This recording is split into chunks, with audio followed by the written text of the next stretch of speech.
Assalamualaikum warahmatullahi wabarakatuh.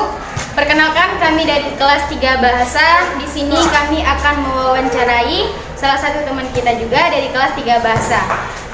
Dan teman saya akan mewawancarai teman tersebut. Baik, saya akan mewawancarai salah satu siswa SMA Negeri 1 Cilegon dari jurusan Bahasa.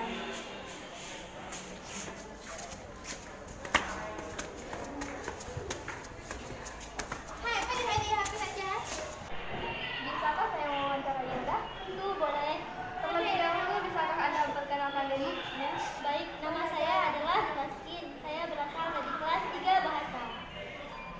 Baik Nurah, apa alasan kamu memilih jurusan Bahasa?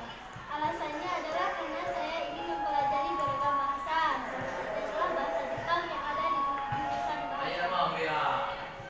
Baik Nurah, di antara beberapa bahasa asing yang telah kamu sebutkan tadi, bahasa asing apa saja yang paling kamu kuasai?